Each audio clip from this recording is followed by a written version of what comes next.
Okay, so this is kind of where we left off. What was it last Wednesday, I guess it was? Yeah, it seems like a lot longer ago than that. So in order to figure out whether a bond is ionic or covalent, what we need to do is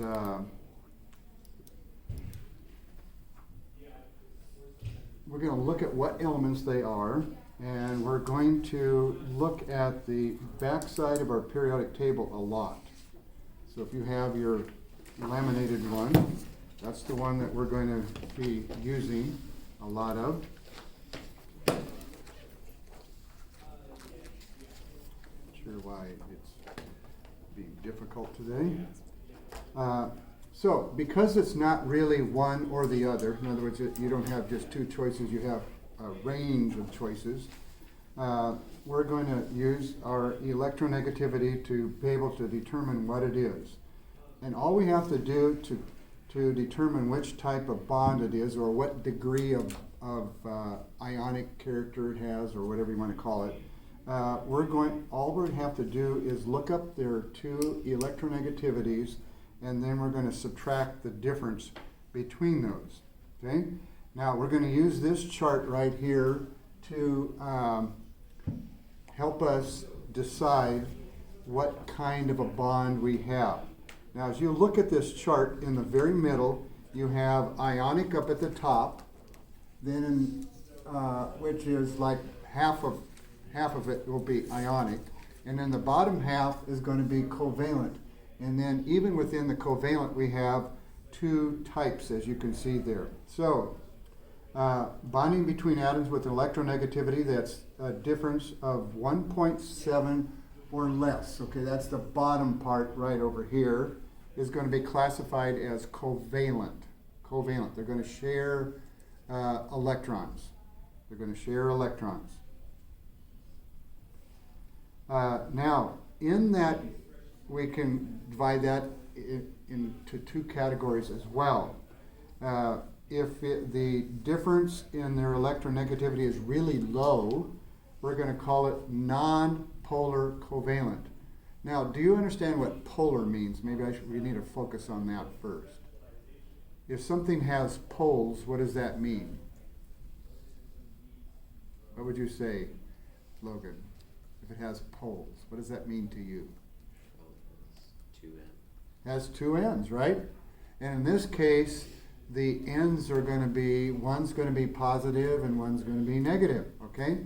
Now, if it's nonpolar, means the ends really don't have, it doesn't really have ends. That's what we mean by nonpolar covalent. The electrons are shared quite equally between the two, so one end is not more positive and the other one more negative. It's a pretty even distribution of charge from one end to the other. So if you have on your chart there, notice on the right side, that's when they're talking about 0 to 5%, they're talking about that right side. They're talking about something called percent of ionic character. Okay, so in other words, if it was the most difference in poles, it would be so different we call it ionic.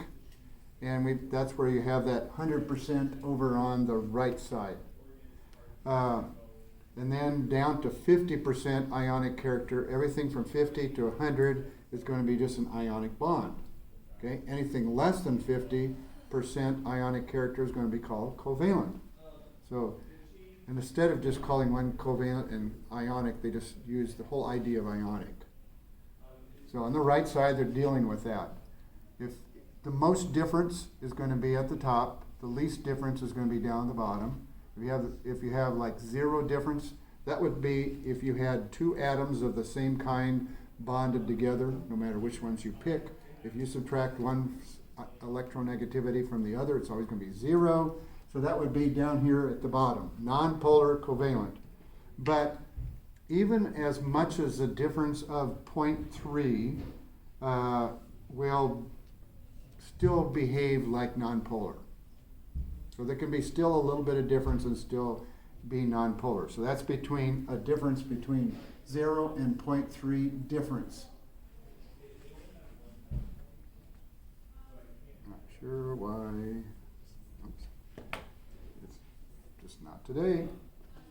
So now if the electronegativities are not, the difference is less than 1.7 but more than 0.3, then we're going to call this polar covalent. In other words, you'll actually have one end that's positive, one end that's negative. Now, let's take something just at the moment just to kind of practice this a little bit.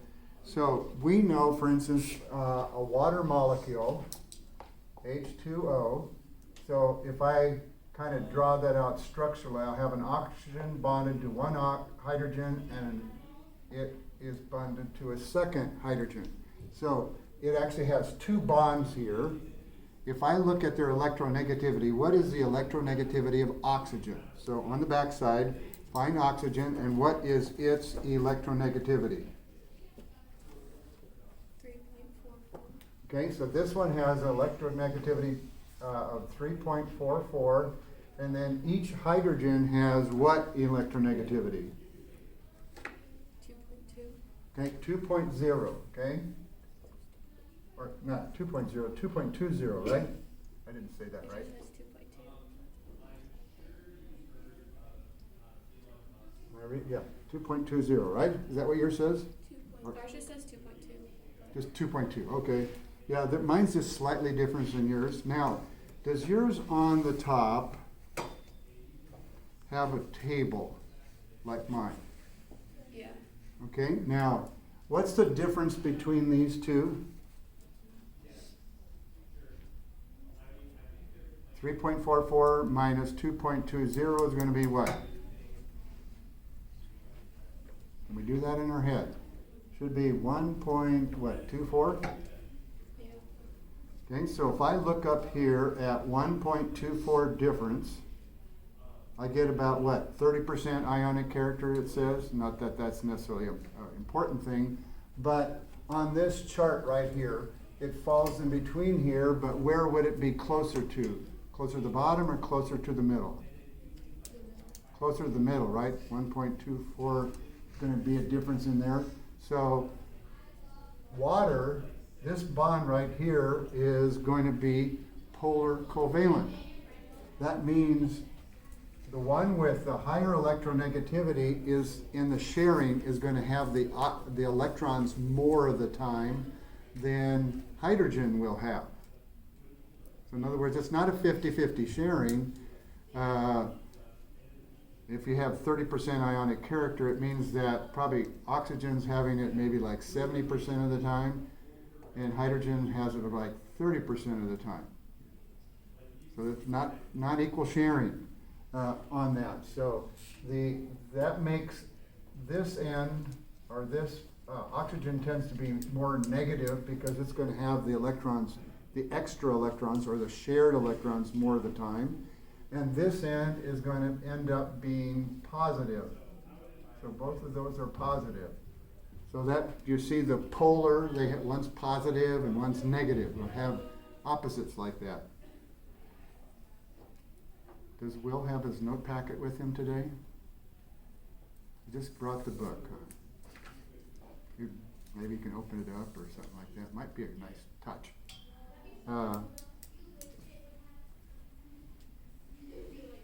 So the idea of polar is that it's an uneven distribution of charge. So of the shared electrons, one's getting it more of the time than the other one is. So 5% up to 50% ionic character is going to be called polar covalent, and it's a difference of 0.3 to 1.7. So you might wonder, okay, what numbers do I have to memorize? I don't know that I would necessarily remember much about the right side so much. It's not as important as the left side, knowing that if it's a difference between 0 and 0.3 difference, then it's going to be nonpolar covalent. If it's between 0.3 and 1.7 difference, it's going to be polar covalent. And if it has a difference of greater than 1.7, it's going to be ionic.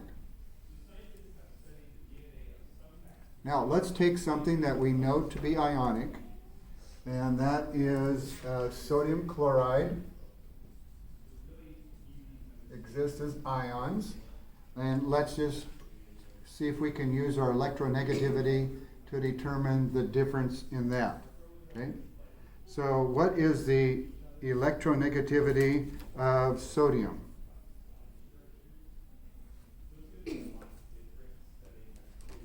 Anybody want to tell me what they get off their chart? What does Haley get off the chart? For sodium. The electronegativity, it's the top rightmost number in the box. 0.93. Okay, so this one is a 0.93. And chlorine's is what?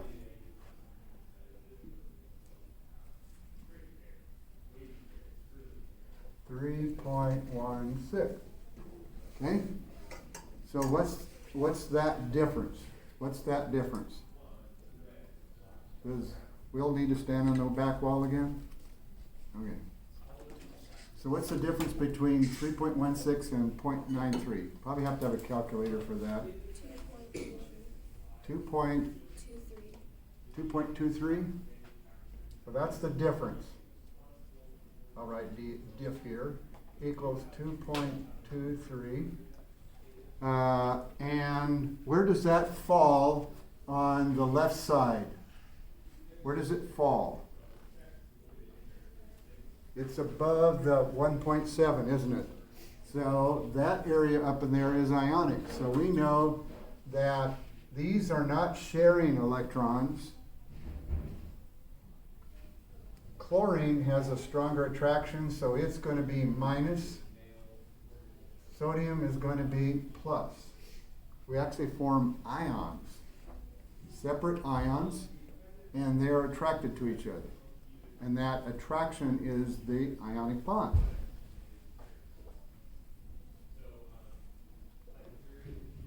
So we have ionic, polar covalent bond, and a non-polar covalent bond. That's basically the three. That's all that you need to know. So what are we going to do with this?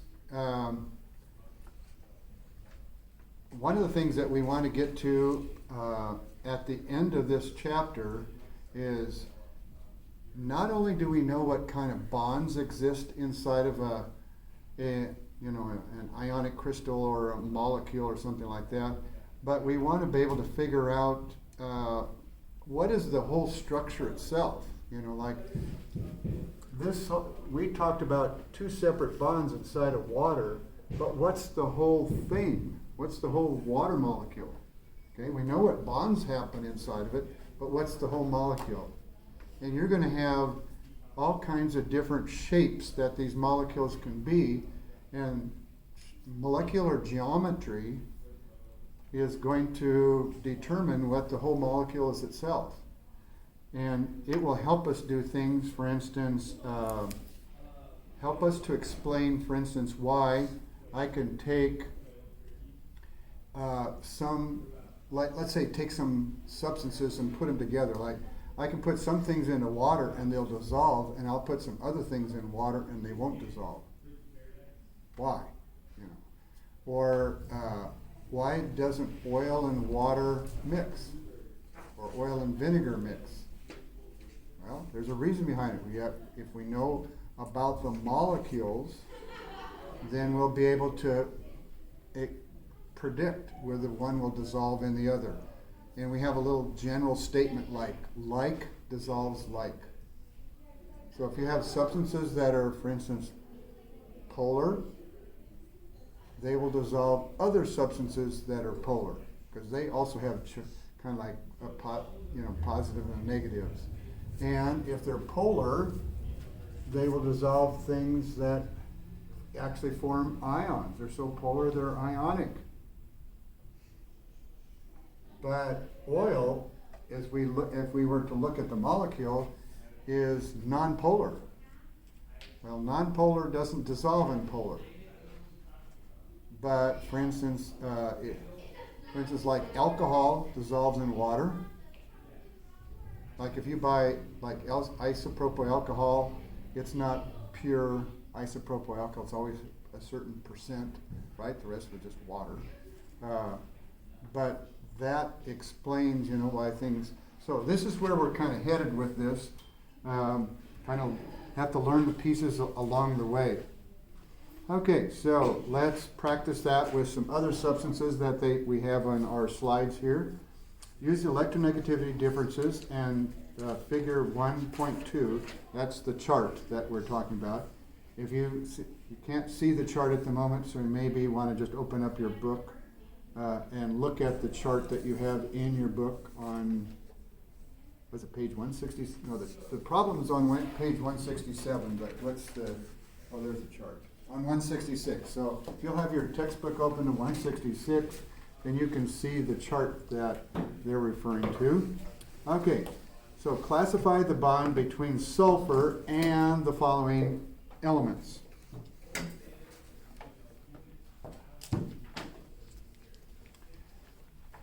Okay, so hydrogen.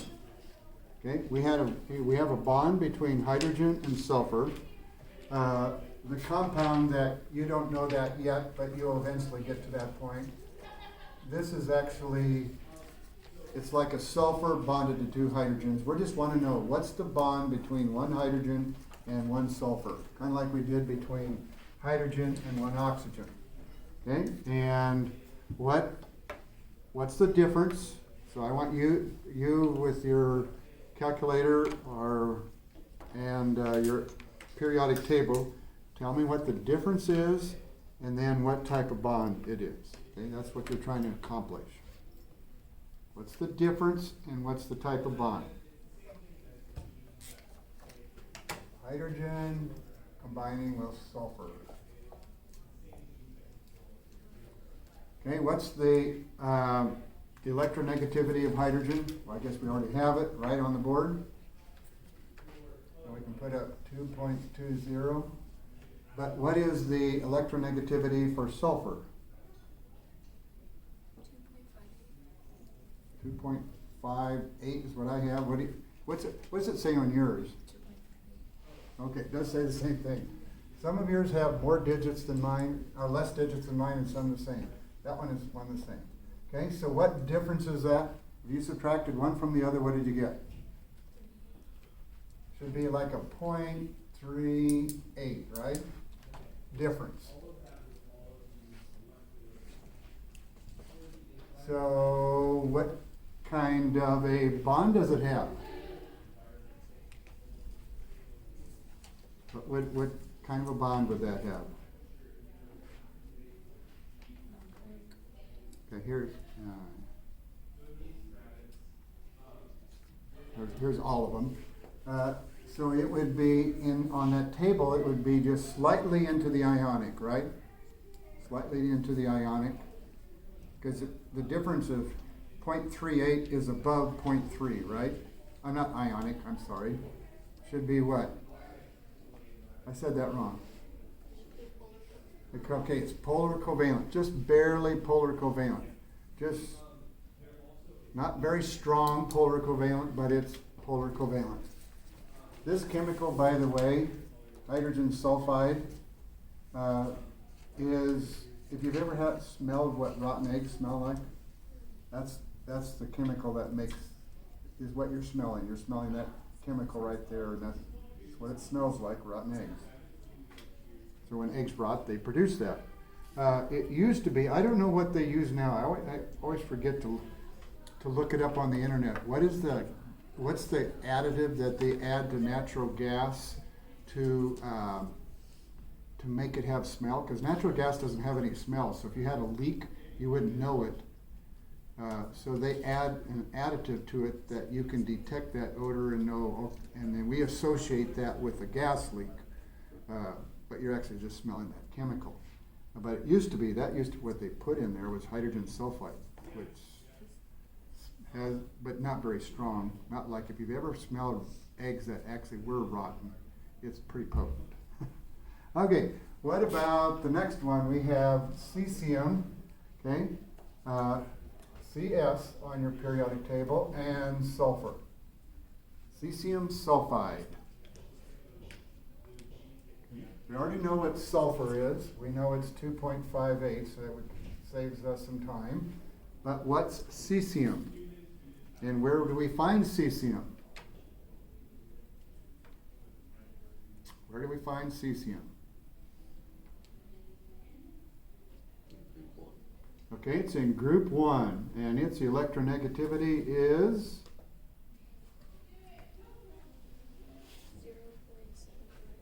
0.79.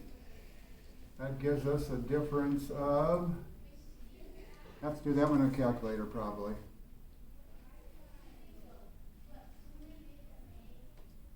And what do you get? 1.34?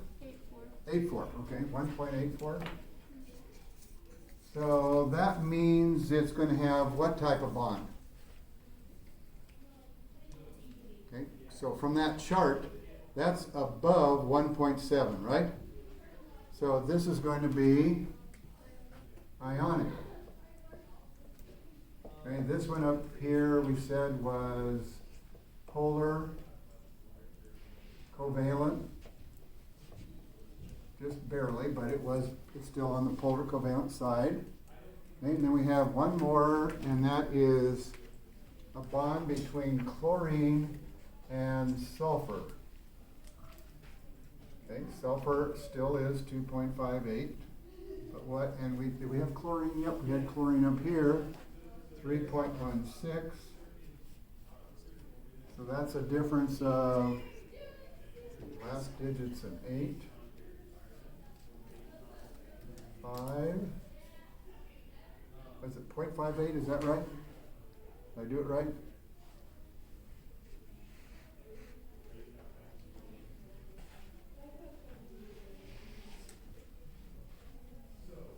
.58. So, what is it? Non-polar, polar covalent, or ionic? What do you get? Okay, it's between 0.3 and 1.7. It's in that range. So this is going to be another polar covalent.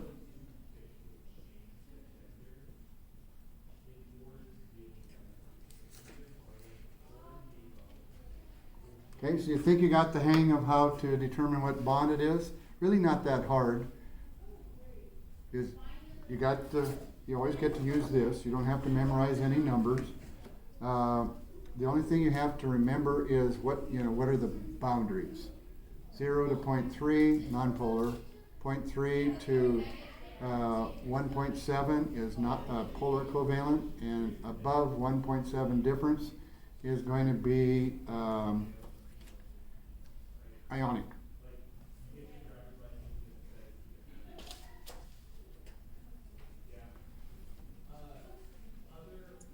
So we've talked about that.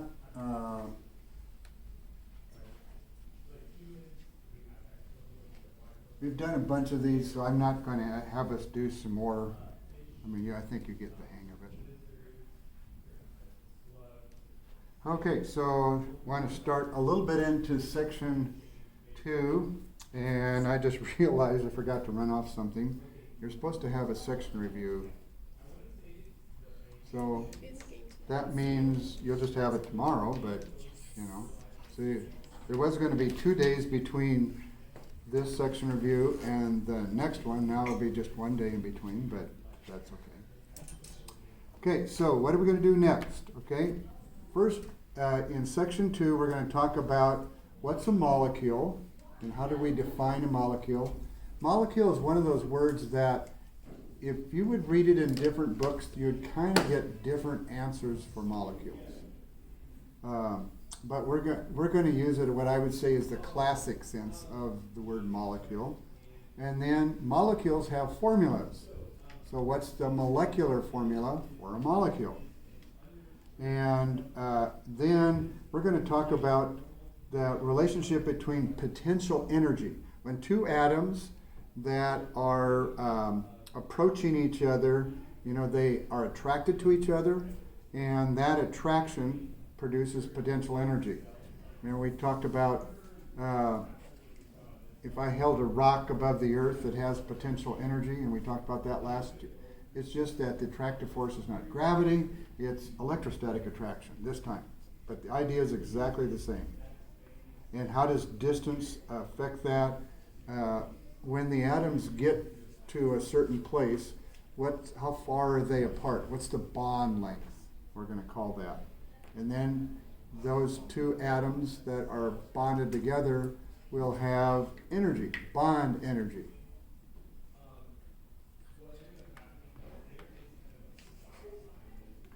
Okay, then we're going to have that octet rule again, but we're going to use that a lot more now.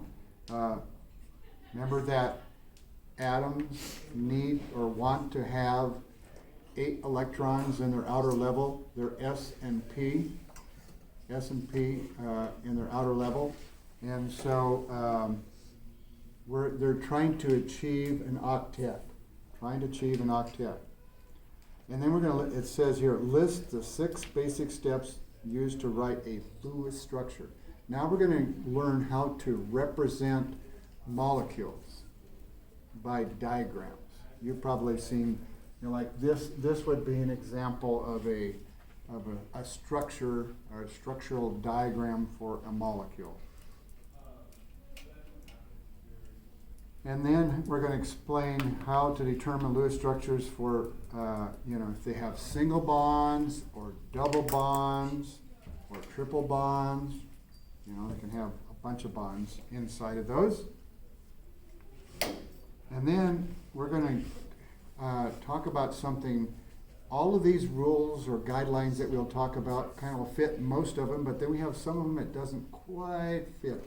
So we're going to have something called resonance structures. What's a resonance structure? Okay, so in this box right here, we have a bunch of examples of molecules. And a molecule, does anybody remember our definition of a molecule that we had from some chapters back?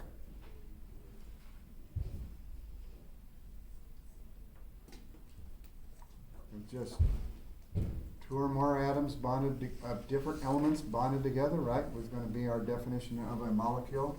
So in the top, that's a compound. 2 or more atoms bonded together is a molecule. Okay, I gave you the wrong definition. But hydrogen and 2 hydrogen atoms bond together, like the 2 yellow ones up there, is a hydrogen molecule. Hydrogen doesn't like to exist alone, only has 1 electron. And so to get 2 electrons in its outer level, remember the first row is full with 2 electrons? So hydrogen does that by just bonding with another one of itself. Okay? And we'll just share our electrons. That's a 50-50 sharing, non-polar covalent if you want to. Okay, oxygen does the same thing, nitrogen does the same thing, chlorine does the same thing. In fact, most of the halogens do the same thing. You have 2 atoms of the same element bonded together. Then you have nitrogen oxide. This would be, some of you have heard of nitrous oxide, like they sometimes use to put into car engines to get extra horsepower when they're racing and stuff like that. That's the molecule there. There's water. Then you have nitrogen dioxide. Nitrogen dioxide is kind of a yellow-brown gas that causes smog. And the last one, you know about that one, carbon dioxide. That's what you're breathing out all the time. If you're still alive, that is. Okay, so a molecule is just going to be a neutral group of atoms. They don't have any charge. When it's all done, the overall charge is going to be 0. Okay, and they're held together by not ionic bonds, but by covalent bonds. Some of them are nonpolar, some are polar on that. So a single molecule of a compound is going to be like your basic unit that keeps getting repeated. So oxygen in the atmosphere is O2. So every oxygen atom in the atmosphere, all the oxygen in the atmosphere that we can use for respiration is O2. They're sort of like the building blocks, if you want to think of it that way. So chemical compounds whose simplest units are molecules, we call them molecular compounds. Not too difficult to see that connection. And we describe the composition of a molecule by writing a formula for it. And so you're going to learn how to write chemical formulas this year. And what is a chemical formula? It indicates the relative number of atoms of each kind in a chemical compound, and we tell how many there are by using the symbols, and we use subscripts. So like in H2O, the 2 tells me, as you already know, I have 2 hydrogen atoms bonded to an oxygen. So this is a molecular formula because that's a molecule. This is not a molecule, that's ionic. This is another molecule because it has polar covalent bonds. Remember we said that to be a molecule it has to have covalent bond. And so hydrogen sulfide would be a molecule as well. And it has 2 hydrogens and 1 sulfur. And the chemical formula of a molecule is referred to as its molecular formula. So in every molecular formula, the parts that are always the same, you always have the symbols of the elements, and then you will have subscripts that will indicate how many atoms of each type there are. If you remember last year we had a monosaccharide. We had C6H12O6 was the formula for like glucose. So in this molecule there's 3 different elements. We have 6 carbon atoms, 12 hydrogen atoms, and 6 oxygen atoms. And so that would be a molecular formula for a molecular compound. Now, those atoms that, or those molecules that are made of 2 atoms of the same kind, like hydrogen, nitrogen, oxygen, chlorine, things like that, we call them diatomic. What does the prefix di mean? It also has the same meaning as bi, which means 2. Okay, so this diatomic means it's a molecule that's made up of 2 atoms. 2 atoms bonded together. It's diatomic. And usually it's used in the context of 2 atoms of the same kind, like 2 hydrogens bonded together, 2 oxygens bonded together, 2 chlorines bonded together. So that's a diatomic molecule. So they only contain 2 atoms because that's why we call it diatomic. We couldn't call it diatomic if it had more than that. Like water wouldn't be diatomic because it has 3 atoms, 2 hydrogens and 1 oxygen.